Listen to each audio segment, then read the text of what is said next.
নমস্কাৰ, আজি আমি ক্লাছ 10 এক্সাৰসাইজ R1 অংককেইটা আমি সলভ কৰিম। প্ৰথমতে আমাক কি ক'লে তলৰ সংখ্যাকেইটাৰ বৰ্গ সংখ্যাৰ এককৰ স্থানত কি হ'ব। প্ৰথমতে আমাৰ এই অংকটো কৰিব লাগিব। এই অংককেইটা আমি কেনেকৈ কৰিম আপোনালোকে চাই লওক।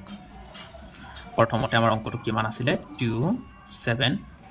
আমাৰ এই অংকটো কৰিব দিছে। যেতিয়া আমি এই অংকটো সলভ কৰিম তেতিয়া আমাৰ কি কৰিব লাগিব, এই এককৰ গড়ত যিটো আমাৰ নাম্বাৰ আছে, যিটো আমাৰ সংখ্যা আছে, এই সংখ্যাটোক আমাক কি কৈছে স্কোৱাৰ কৰিব কৈছে, মানে বৰ্গ কৰিবলৈ কৈছে। ইয়াত আমাক কি ক'লে বৰ্গ কৰিবলৈ ক'লে। বৰ্গ মানে আমি দুটা পূৰণ কৰিম বা কোনোবাই স্কোৱাৰো কৰিব পাৰে। সো আমি যদি চোৱা ইয়াত আমাৰ কি আছে, এককৰ গড়ৰ নাম্বাৰটো আমাৰ কিমান আছে 2 আছে। আমাৰ অনলি এককৰ গড়ৰ মানে লাষ্টৰ যিটো নাম্বাৰ আছে সেই নাম্বাৰটো, সেই সংখ্যাটো আমাৰ চাব লাগিব। ইয়াত যে 272 আছে, এই দুটা আমাৰ বাদ যাব। আমি অনলি চাম যে শেষৰ গড়ৰ সংখ্যাটো কিমান আছে। ইয়াত আমাৰ 2 আছে, যিটো সংখ্যা আছে সেই সংখ্যাক আমি কি কৰিম 2 বাৰ পূৰণ কৰিম। 2 পূৰণ 2, 2 2 গুণ কিমান হৈ যাব 4 হৈ যাব। গতিকে আমাৰ উত্তৰটোৱে 4 হ'ব। এতিয়া আমাৰ অংকটো কৰিব লাগে 79। এই 79ৰ এককৰ স্থানৰ অংকটো কি হ'ব সেইটো আমাৰ উলিয়াব লাগে। সেইটো আমি কেনেকৈ উলিয়াম? এতিয়া আমাৰ কি কৰিব লাগে চোৱা, যে আমাৰ 2 নম্বৰ অংকত আছে 79। এই 79ৰ এককৰ গড়ৰ সংখ্যাটো কি আছে 9 আছে। গতিকে যদি আমাৰ এককৰ গড়ৰ সংখ্যাটো যদি আমাৰ 9 আছে, আমাৰ কি কৰিব লাগিব, এই 9টোক আমাৰ দুবাৰ পূৰণ কৰিব লাগিব। এতিয়া যদি আমি এই দুটা পূৰণ কৰি দিওঁ, এই দুটা আমাৰ পূৰণ কৰিলে কিমান হৈ যাব 81। সো 81টো লিখিবলৈ হ'লে আমাৰ প্ৰথমতে এককৰ স্থানৰ অংকটো আমাৰ কিমান আছে 1 আছে, সেইকাৰণে আমাৰ ইয়াত 1 থাকি যাব। এতিয়া আমি আহিছোঁ 3 নম্বৰ অংকলৈ। 3 নম্বৰ অংকটো আমাৰ কেনেকৈ হ'ব, এতিয়া যদি আমি 3 নম্বৰ অংকটোত আহোঁ, এই 3 নম্বৰ অংকটোত আমাক কি ক'লে, যে ইয়াত ক'লে আমাৰ 400। এতিয়া আমাৰ এককৰ স্থানত কিমান আছে 0 আছে। এই 0টোক যদি আমি দুটা একেলগতে পূৰণ কৰোঁ, যদি আমি এনেকৈ কৰোঁ, যদি আমি এনেকৈ কৰি দিওঁ যে 0 পূৰণ 0 ইকুৱেলটো আমাৰ 0ই আহিব। তো যদি আমাৰ 0ই আহিব তেতিয়াহ'লে উত্তৰটোৱে আমাৰ 0 হ'ব। এতিয়া আমি 4 নম্বৰ অংকটো লৈ আহিছোঁ। 4 নম্বৰ অংকত আমাক কি ক'লে, এককৰ স্থানত কিমান আছে, লাষ্টৰ সংখ্যাটো আমাৰ কিমান আছে 7 আছে। যদি আমাৰ 7 আছে, এই 7ক আমি কি কৰিম দুবাৰ পূৰণ কৰিম, কৰি পেলাই এককৰ স্থানত যিটো সংখ্যা হ'ব সেইটোৱে আমি লিখি দিম।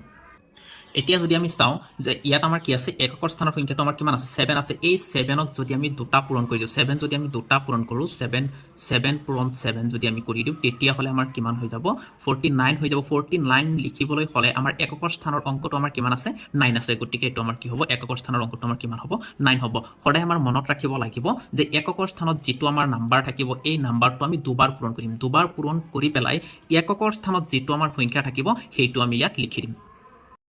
এতিয়া আমাক 2 নম্বৰ অংকটো আমাৰ কৰিব লাগে। গতিকে 2 নম্বৰ অংককেইটা তোমালোকে কৰিব পাৰিবা, একেবাৰে সহজ হয়। এতিয়া আমি 3 নম্বৰ অংককেইটা কৰি আছোঁ। 3 নম্বৰ অংককেইটা আমাক কি ক'লে, তলৰ সংখ্যাকেইটাৰ বৰ্গ কিমান হ'ব। এতিয়া আমাৰ এইকেইটাৰ বৰ্গ উলিয়াব দিছে, মানে স্কোৱাৰ কৰিব দিছে। এইকেইটা আমি স্কোৱাৰ ওলাম যে কিমান ওলায়।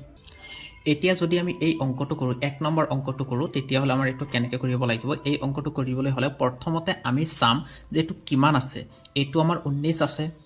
গতিকে এই 19টোক আমাৰ 10ৰ ওপৰত কিমান, আমি এইটো এনেকৈ ভাঙিব পাৰোঁ যে 10 + 9 এনেকৈ আমি ভাঙিব পাৰোঁ, 19 হয়। গতিকে আমি কি কৰিম, গতিকে আমাৰ এইটো বৰ্গ উলিয়াব লাগে, স্কোৱাৰ উলিয়াম। গতিকে আমাৰ 19 স্কোৱাৰ, এই বৰ্গ কোৱাৰ বাবে আমি কি কৰিম, ইয়াৰ ওপৰত স্কোৱাৰ লিখি দিম। এতিয়া চোৱা, আমি যদি এইটো এনেকৈ কৰোঁ a + b whole square equal to a square + 2ab + b square. এই ফৰ্মুলাটোত আমি কি কৰিম, এই অংকটো আমাৰ কৰিব লাগিব। আমি যেতিয়া এই অংকটো কৰিম, প্ৰথমতে a মানে আমি কি ল'ম 10 ল'ম, b মানে কিমান ল'ম 9 ল'ম, লৈ পেলাই আমি অংকটো কৰিম। প্ৰথমতে আমি এইখিনিত ভাঙিম, এইখিনিত আমাৰ ভাঙিব লাগিব। ইয়াত আমাৰ আছে a স্কোৱাৰ। a স্কোৱাৰ মানে ইয়াত এৰ ঠাইত তুমি কি লিখিবা 10 লিখিবা। তাৰ মানে আমাৰ কি হ'ব যে 10 স্কোৱাৰ, পাছত কি লিখিব লাগিব প্লাছ, এই আমি প্লাছটো লিখি দিলোঁ। তাৰ পাছত আছে আমাৰ কিমান 2 আছে, আমি 2 লিখি দিম। তাৰ পাছত কিমান আছে পূৰণ আছে, a আছে, a মানে আমাৰ কিমান লিখিব লাগিব 10 লিখিব লাগিব পূৰণ। b ফৰ আমি কিমান লিখিম 9 লিখি দিম, প্লাছ b স্কোৱাৰ মানে কিমান লিখিম 9 স্কোৱাৰ। এতিয়া আমাৰ কি কৰিব লাগে, এইকেইটা আমি যোগ কৰিম যে 10ৰ স্কোৱাৰ কিমান হ'ব, 10ৰ স্কোৱাৰ আমাৰ 100 হৈ যাব। এয়া আমি 100 আমি লিখি দিছোঁ। তাৰ পাছত প্লাছ, এয়া আমি লিখি দিছোঁ প্লাছ, 2 দি পেলাই 10ক পূৰণ কৰিলে আমাৰ কিমান হ'ব 20 হৈ যাব, লিখি দিলোঁ 20, পূৰণ কিমান হ'ব 9, প্লাছ 9ৰ স্কোৱাৰ কিমান হৈ যাব 81। তাৰ পাছত আমাৰ কি কৰিব লাগিব 100, আমি 100 লিখি দিছোঁ, প্লাছ লিখিব লাগে লিখি দিছোঁ, 2 দি পেলাই 9ক পূৰণ কৰিলে 18 লগত 0 180 হৈছে। এতিয়া আমি কি কৰিম এই গোটেইকেইটা আমি যোগ কৰি দিম এই গোটেইকেইটা যদি আমি যোগ কৰোঁ আমাৰ উত্তৰ কিমান আহিব 163 আমাৰ উত্তৰ এনেকৈ আহি যাব গতিকে আমাৰ কিমান হৈছে 161 এইটো উত্তৰ আৰু কোনোবাই যদি ভাবে এই অংকটো এনেকৈ নকৰি পেলাই যদি কোনোবাই ভাবে যে আমি ডাইৰেক্ট কি কৰিম যে 19 পূৰণ 19 আমি দুটা 19 একেলগতে পূৰণ কৰি দিলেও আমাৰ কি আহিব এইটো আহিব যোনে যেনেকৈ ইচ্ছা তেনেকৈ কৰিব পাৰে এতিয়া আমি 3 2 নম্বৰ অংকলৈ আহিছোঁ এতিয়া 3 2 নম্বৰ অংকটো আমি কেনেকৈ কৰিম এই অংকটো আমাৰ কৰিব লাগিব 30ৰ ওপৰত কিমান আছে 7 37 আছে 30ৰ ওপৰত 7 আছে তে গতিকে আমি এইটো আমাৰ লিখিব লাগিব যে 30 প্লাছ 7 ওপৰত আমি হোল স্কোৱাৰ লিখিম এতিয়া আকৌ আমি কি কৰিম এই a প্লাছ b হোল স্কোৱাৰত এইখিনিতে আমি ভাঙি দিম a square plus 2ab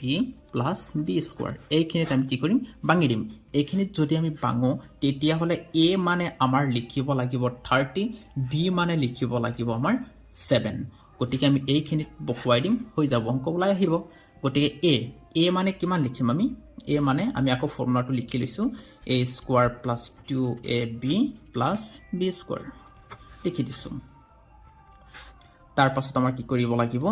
a মানে আমি কিমান লিখিম 30 লিখিম পাছত আছে প্লাছ লিখি দিম প্লাছ এয়া 2 লিখি দিছোঁ 2 মাজত আছে পূৰণ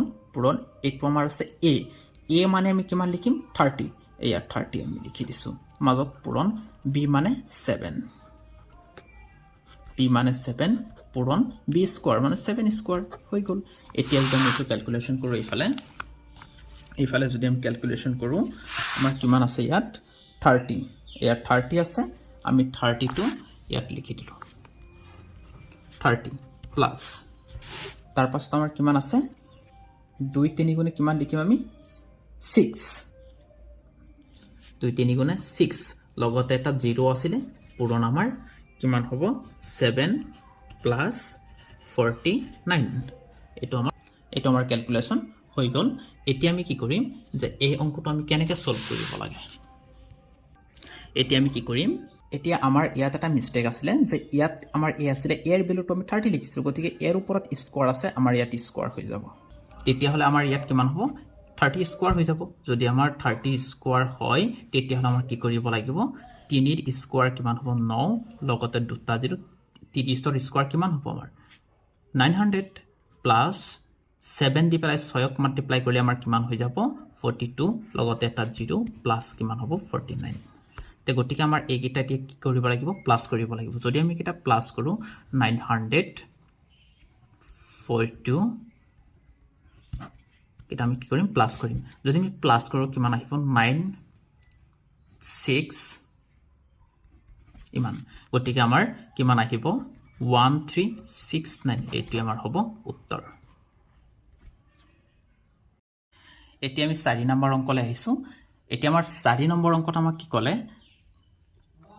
মৌলিক উৎপাদক বিশ্লেষণ পদ্ধতিৰে বৰ্গমূল নিৰ্ণয় কৰা এতিয়া মৌলিক উৎপাদক বিশ্লেষণ পদ্ধতিৰে আমি কেনেকৈ বৰ্গমূলকেইটা নিৰ্ণয় কৰিব লাগে সেইকেইটা আমি চাই আছোঁ আমাৰ এটা কথা বুজিব লাগিব যদি আমাৰ কিবা এটা নাম্বাৰ যদি আমি উৎপাদক ল'ব বিচাৰোঁ মৌলিক উৎপাদকে হওক বা যিকোনো উৎপাদকে হওক বা নহওক কিয় যদি আমি উৎপাদক ল'ব বিচাৰোঁ তেতিয়াহ'লে আমাৰ এটা কথা মনত ৰাখিব লাগিব যদি আমাৰ 0 2 4 6 8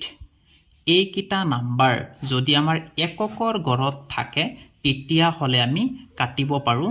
2ৰে কাটিব পাৰোঁ 4ৰে কাটিব পাৰোঁ আৰু যদি আমাৰ এককৰ গড়ত 0 থাকে আৰু যদি আমাৰ 5 থাকে তেতিয়াহ'লে আমি 5ৰে কাটিব পাৰিম এই নাম্বাৰকেইটা আমাৰ মনত ৰাখিব লাগিব যে এককৰ গড়ত যদি আমাৰ 0 2 4 6 8 এইকেইটা নাম্বাৰ যদি আমাৰ থাকে তেতিয়াহ'লে আমি 2ৰে কাটিম আৰু 4ৰে কাটিম যদি আমাৰ এককৰ গড়ত 0 আৰু 5 থাকে তেতিয়াহ'লে আমি 5ৰে কাটিম আৰু 3ৰে কেতিয়া কাটিব লাগে সেইখিনি আমি চাম যে 3ৰে আমি কেতিয়া কাটিম যেতিয়া আমাৰ কি হ'ব সেই নাম্বাৰখিনি আমি যোগ কৰিম যিটো নাম্বাৰ আমাৰ কাটিব লাগে বা যিটো নাম্বাৰ আমাৰ ভাগ কৰিব লাগে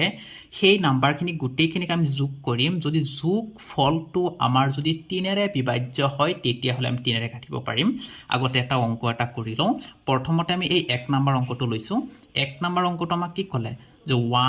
1764 আমি লিখিলোঁ এতিয়া আমাৰ চাব লাগিব যে এই এককৰ গড়ৰ সংখ্যাটো আমাৰ কিমান আছে 4 আছে গতিকে 4 থাকিলে আমি কিহেৰে কাটিব পাৰোঁ 2ৰে কাটিব পাৰোঁ গতিকে আমি 2ৰে কাটিম এতিয়া যদি আমি 2ৰে যে কাটিম আমাৰ এই 2 সংখ্যাটো এই 17ৰ ভিতৰত কেইবাৰ যাব আমি জানো 8 বাৰ 8 বাৰ যাব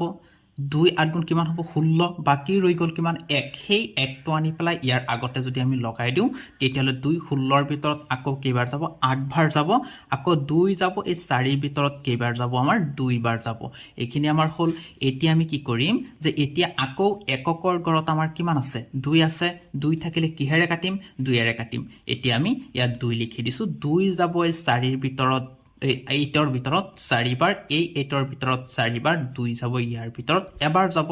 তে গতিকে এতিয়া আমাৰ চাব লাগিব যে এককৰ গড়ত এতিয়া কিমান আছে 1 আছে ইয়াত 1 আছে নে নাই ইয়াত 1 নাই ইয়াত 1 আছে নে নাই তেতিয়া হলে আমাৰ এতিয়া আমি কিহেৰে কাটিম এতিয়া আমাৰ অংকটো কিহেৰে কাটিব লাগিব এতিয়া চাম 4 আৰু 4 যোগ কৰিলে কিমান হ'ব 8 আৰু 1 যোগ কৰিলে কিমান হ'ব 9 এতিয়া আমি যে উত্তৰটো যে আমি 9 পাইছো এতিয়া আমি চাম এই 9 সংখ্যাটোৰ ভিতৰত 3 সংখ্যাটো বিভাজ্য হৈছে না নাই যদি হৈছে এই সংখ্যাটো আমাৰ কিহেৰে কাটিব লাগিব 3ৰে কাটিব লাগিব এই আমি 3 লিখি দিছো 3ৰে আমি কাটি আছো 3 যাব এই 4ৰ ভিতৰত কেইবাৰ যাব একবাৰ যাব আমি 1 লিখি দিছো আকৌ ইয়াত বাকি ৰৈ গ'ল কিমান 1 ৰৈ গ'ল এই 1টো আনি পেলাই এই 4ৰ আগতে লগাই দিয়া 1 ভিতৰত একবাৰ এই 14ৰ ভিতৰত কেইবাৰ যাব আমাৰ 4 বাৰ যাব হয় নে নহয় 4 বাৰ যাব 14ৰ ভিতৰত 4 বাৰ যাব 3 4 গুণ 12 4 বাৰ যাব এতিয়া 4 বাৰ যে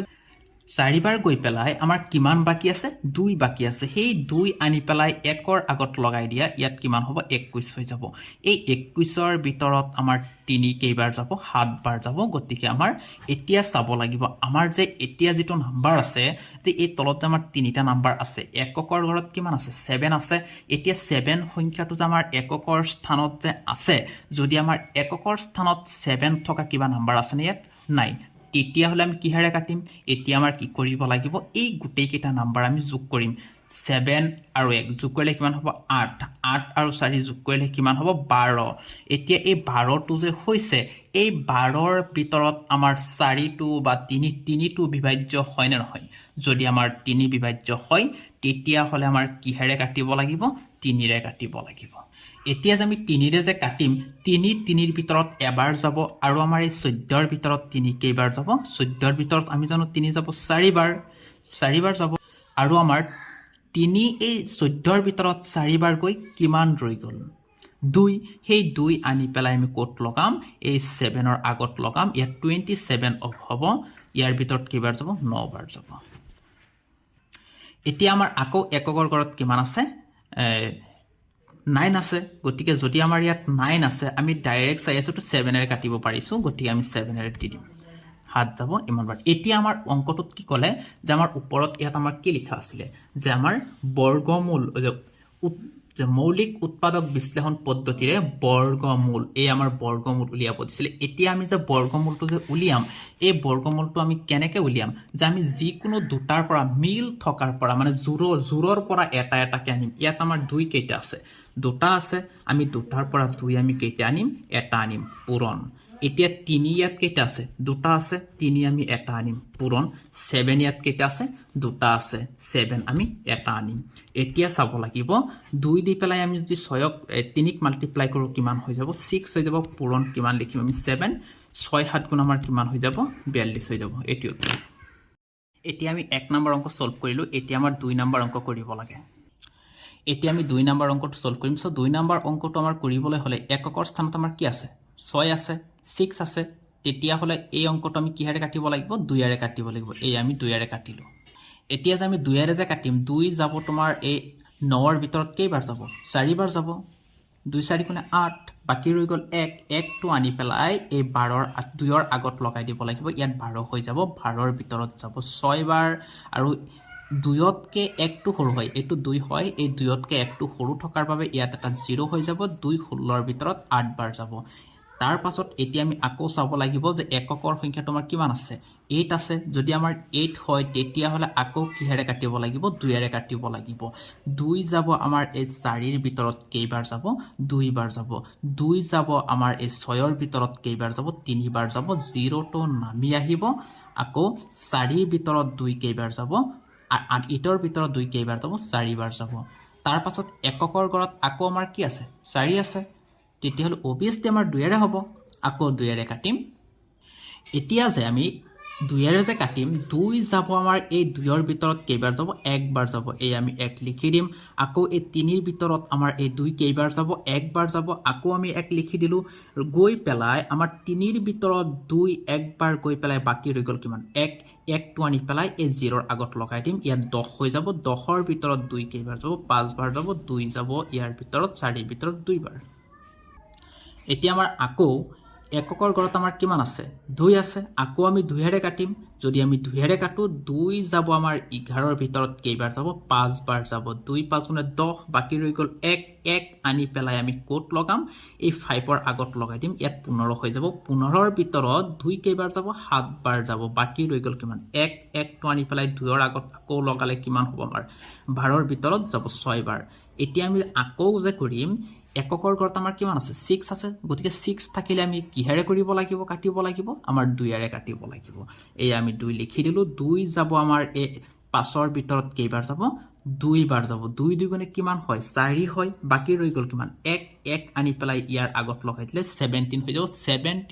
17ৰ ভিতৰত আমাৰ 2 কেইবাৰ যাব 17ৰ ভিতৰত আমাৰ 2 যাব 8 বাৰ 2 8 গুণে কিমান হয় আমাৰ 16 হয় বাকি ৰৈ গ'ল কিমান 1 1 আনি পেলাই আমাৰ এই 6ৰ আগত লগালে আমাৰ কিমান হ'ব 16 হৈ যাব 16ৰ ভিতৰত আকৌ কেইবাৰ যাব 8 বাৰ যাব এতিয়া আমাৰ কি কৰিব লাগে এতিয়া আমি কি কৰিম আকৌ আমাৰ এককৰ গড়ত কিমান আছে 8 আছে আমি আকৌ কিহেৰে কাটিম 2 এৰে কাটিম যদি আমি 2 এৰে কাটো 2 যাব আমাৰ কেইবাৰ যাব 1 বাৰ 2 যাব 8ৰ ভিতৰত আমাৰ 4 বাৰ এই 8ৰ ভিতৰত যাব আমাৰ 4 বাৰ এতিয়া আকৌ আমি এককৰ গড়ত আমাৰ কি আছে এককৰ গড়ত আকৌ আমাৰ 4 আছে 4 থাকিলে কিহেৰে কাটিম 2 এৰে কাটিম 2 যাব আমাৰ ইয়াৰ ভিতৰত 14ৰ ভিতৰত 7 বাৰ 4ৰ ভিতৰত 2 বাৰ আকৌ আমাৰ এককৰ গড়ত কিমান আছে 2 আছে আমি কিহেৰে কাটিম 2 এৰে কাটিম যদি আমি 2 এৰে কাটো 2 যাব আমাৰ এই 7ৰ ভিতৰত 3 বাৰ 7ৰ ভিতৰত 2 আমাৰ কেইবাৰ যাব 3 বাৰ 2 3 গুণে 6 বাকি ৰৈ গ'ল 1 36 আকৌ আমি কিহেৰে কাটিম 2 এৰে কাটিম 2 যাব আমাৰ ইয়াৰ ভিতৰত 1 বাৰ 2 যাব 3ৰ ভিতৰত 1 বাৰ বাকি ৰৈ গ'ল 1 ইয়াত লগাই দিলে 18 আকৌ যদি আমি 2 এৰে কাটো 2 যাব আমাৰ ইয়াৰ ভিতৰত 9 বাৰ এতিয়া আমি কিহেৰে কাটিব লাগিব 3 ৰে 3 যাব ইয়াত 3 বাৰ এতিয়া আমি কি কৰিম এনেকে দুটা দুটাকে হেৰি বনাই দিম জোৰ বনাই দিম মানে জোৰ থকাৰ পৰা দুটাৰ পৰা আমাৰ য'ত য'ত জোৰ আছে এই দুটা জোৰ থকাৰ পৰা আমি যিকোনো এটা এটাকে লম এই দুটা জোৰ থকাৰ পৰা আমি 2 এটা লিখিম এয়া এটা লিখিছো তাৰ পাছত এই দুটাৰ পৰা আমি পূৰণ দি পেলাই আৰু এটা লিখিম এই দুটাৰ পৰা আমি এটা লিখিম আকৌ আমি 1 2 3 4 এতিয়া আমি আকৌ এই দুটাৰ পৰা আমি এটা লিখিম এতিয়া আমি আকৌ এই দুটাৰ পৰা এটা লিখিম 3 ইয়াত কেইটা আছে দুটা আছে আমি এটা লিখিম এতিয়া চাম আমি টোটাল জোৰ কেইটা হৈছে এটা দুটা তিনিটা চাৰিটা পাঁচটা 1 2 3 4 5 এতিয়া আমাৰ কি কৰিব লাগিব এই 3 আমাৰ ইয়াত কেইটা আছে দুটা আছে এই দুটাৰ পৰা আমি কেইটা লিখিম 3 এটা লিখি দিম তাৰ পাছত এতিয়া আমাৰ ক্যালকুলেশন কৰিব লাগে এতিয়া যদি আমি ক্যালকুলেশনটো কৰো কিমান হৈ যাব 4 পূৰণ কিমান হৈ যাব 4 পূৰণ কিমান হ'ব 6 হয় না নহয় তাৰ পাছত আমাৰ 4 আৰু 4 পূৰণ কৰিলে আমাৰ কিমান হৈ যাব 16 হৈ যাব 16 আমি কিহেৰে পূৰণ কৰিম 6 এৰে পূৰণ কৰিম তাৰ পাছত আমাৰ কি কৰিব লাগে 16 পূৰণ 6 দুটাক আমি মাল্টিপ্লাই কৰিম কিমান হ'ব 96 কিমান হৈ গ'ল আমাৰ 96 গতিকে ইয়াৰ আমাৰ উত্তৰটো আহিব 96 উত্তৰ আহিব